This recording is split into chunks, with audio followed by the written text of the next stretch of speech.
yang menjadi keluhan masyarakat? Hal mendakit di luar untuk Pak Kro naik dong. Tiba-tiba ke Roma,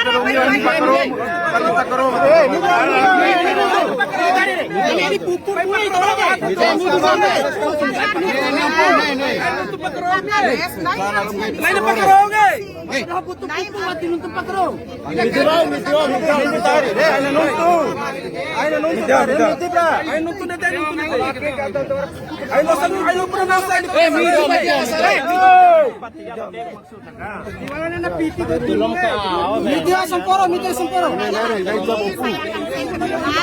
terkait dengan RDKK yang disiapkan, yang disahkan untuk 2020. Mau sih barang RDKK itu baru distributor dan penyalur bisa menurunkan pupuk tersebut.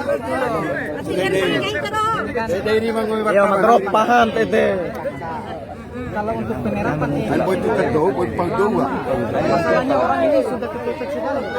Tanam padi itu sudah 1 bulan lebih, pemerintah masih berbicara tentang EKTP itu kan nah, masyarakat itu kalau memang terkait dengan yaitu perencanaan secara basis elektronik masih terasa lama bagi TNI.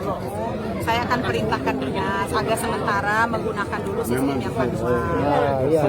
Ada jalan kedua terkait dengan masalah. Baik Pak Indra ya, saya minta Pak Beni, Kabak Ekonomi akan menemui Daim hari ini, ya, sehingga nanti teknisnya seperti apa akan langsung dengan Daim.